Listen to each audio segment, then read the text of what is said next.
Hello YouTube, my name is Shirria. This is the Shirria Mac channel where I document my journey towards debt freedom in hopes to build wealth, retire early, or become work independent as a married woman paying debt alone. If you are new here, thank you so very much for clicking on this video. And if you are a returning viewer or subscriber, thank you so very much for coming back. If you're new and you're a viewer but not yet a subscriber, please consider subscribing to follow my journey towards eliminating 6 figures worth of debt as a married woman paying debt alone. In today's video, I will be doing my December monthly budget. This is new. I did kind of introduce it last month, but it is something that I need to be considerate of the upcoming months, and that is why I'm sharing it as I assess my time to transition into full-time self-employment. So we will get right into it.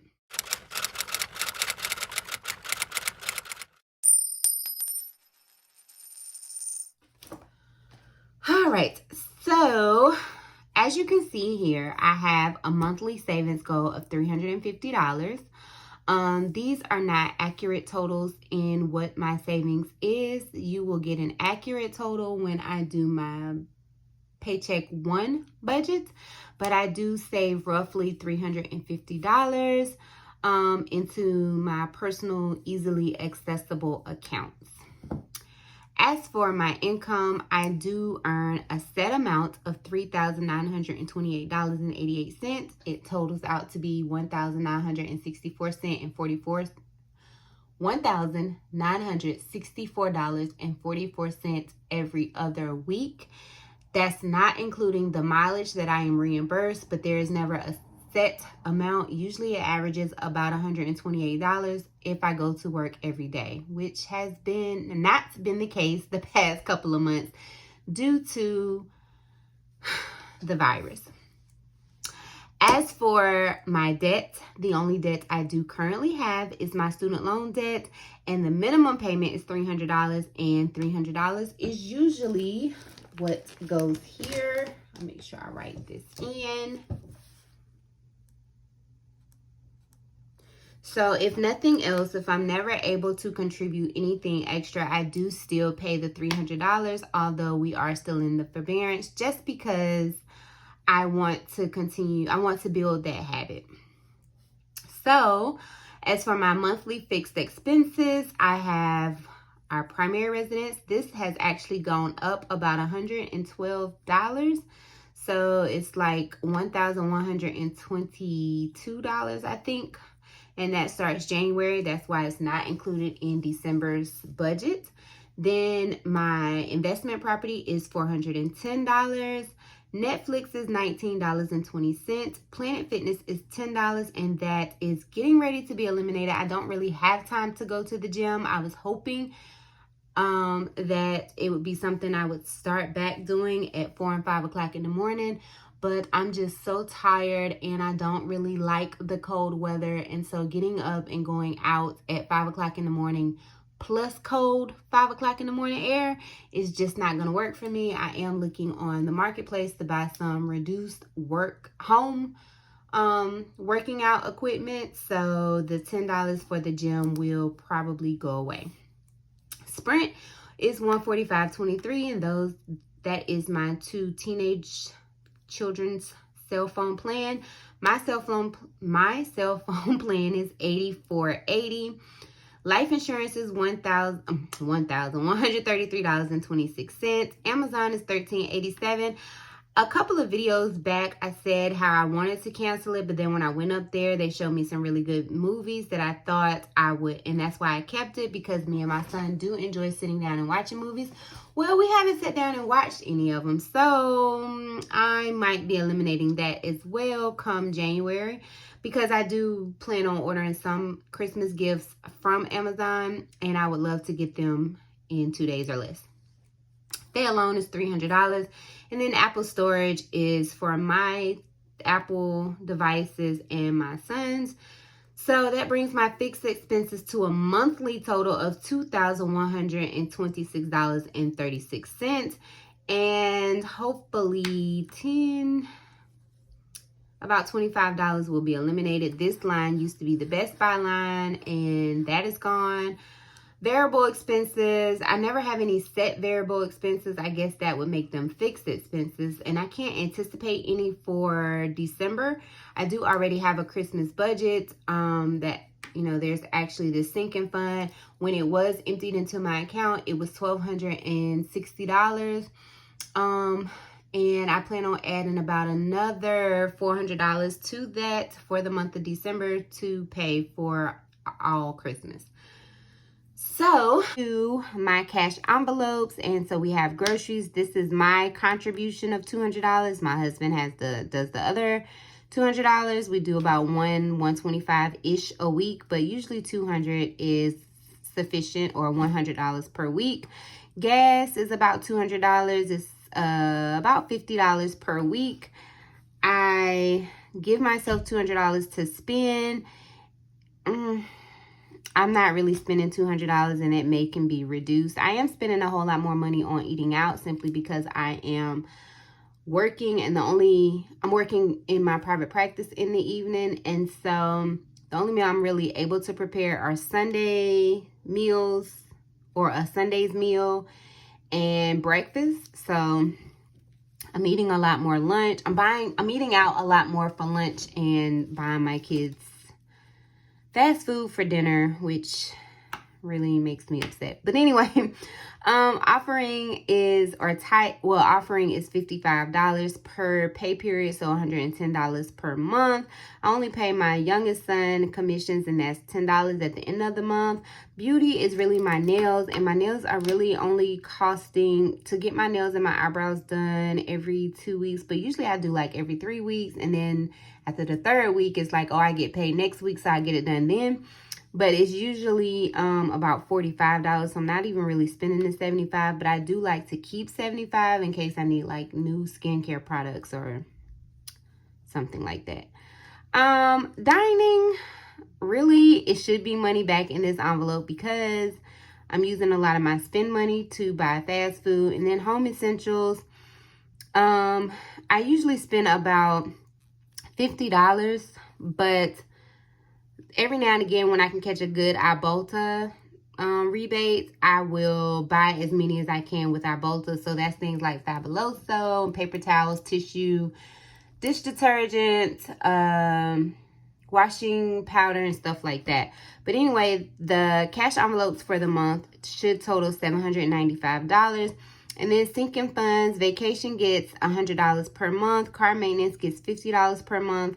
Prime gets $10 per month. And then yearly subscriptions get $10 per month. Although I'm not really sure. The only one that I really cover personally is Hulu. And that's, I think, about $60-some because TubeBuddy and Canva are actually paid for through my business account. So then we go down to the monthly summary. All right, so for the monthly summary, again, $3,928.88.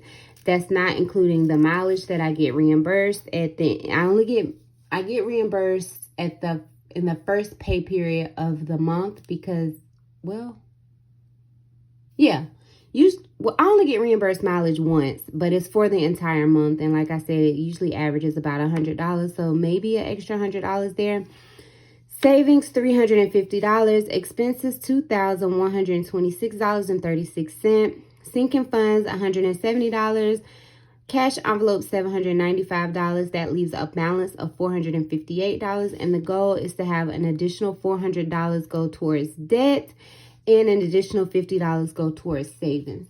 Does it always work out that way? Absolutely not.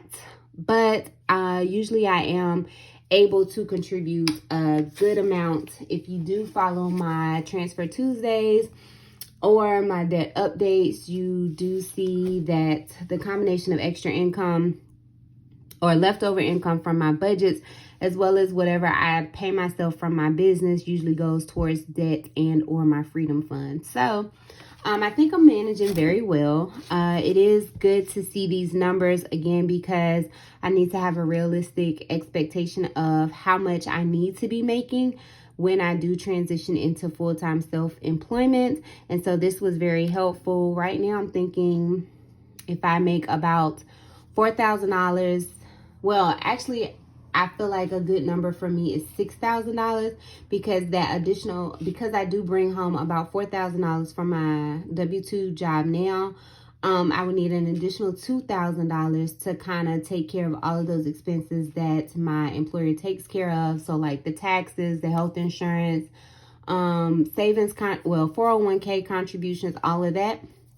So I think $6,000 to $6,500 a month minimum is great, but ultimately, you know, I would love to make more than that. Hopefully like $12,000 to $15,000 a month would be great. So, but so it also would be the freedom, the luxury to not work a traditional 40-hour work week. So, $6,000 would be okay too. So that is it for my monthly budget. That's also, if you are interested or considering transitioning out of W-2 employment or corporate America into something more entrepreneurial or self-employed, this would be a good place to start to help you figure out what is the number that you need to have. If you're anything like me, you need to be prepared. And a good place for me to start, specifically because I'm on this financial journey, was what is a realistic number for me to cover all my expenses and not feel burdened. That's also another reason why I'm not rushing to be self-employed, is because I really there are quite a few people who depend on me. I am the breadwinner of our marriage, and so it would just be too detrimental to our lifestyle if I just went, you know, dodged out cold turkey. So, this would be a good exercise for you. And if you are someone who needs something like this and you want this template, just reach out to me. It is for sale on Etsy, but I'm considering taking it off. If you follow me on Instagram, I shared that I did a fast from November 1st to Thanksgiving from social media, TikTok, Instagram, and Facebook. I was on YouTube because I feel like YouTube is educational and can help you with self-development. So I do stay on YouTube. But one of the things that I was able to gain clarity on was my mission for me wanting to, I was able to recognize that one of my missions or my passion is to be able to join mental health and money. And I haven't quite figured out how I want to make that happen. You know, I did recently get the financial social work certification, but I would love to figure out how I plan on making those connections and monetizing that. So, I forgot what my purpose of saying that was. Oh, the purpose of saying that was because I'm getting ready to take the template off of Etsy, and it may be like a plug-in, something that I get free once I develop my website for the service of connecting money and mental health. That was the reason. So that is it for this video. Woohoo! I did 3 videos week 1. I'm excited, and I've already gained about 6 subscribers. So I would love to keep up that momentum and hopefully reach that 1K by the end of the year. So if you have not already subscribed, please consider subscribing to follow my journey towards eliminating 6 figures worth of debt as a married woman paying debt alone. I feel like I always get the question when I hear this, why are you doing it alone? There is a video. I'm going to link it in the cards or put it at the end of this video that you should watch that answers that question. If you have any questions about my monthly budget or my monthly budget template, or if you would like to see more videos about self-employment and me preparing my or creating my exit plan, let me know that down in the the comment section as well. Please give this video a thumbs up so that YouTube will send this video out to more people And do remember that the debt-free journey is indeed a journey, not a destination. Bye.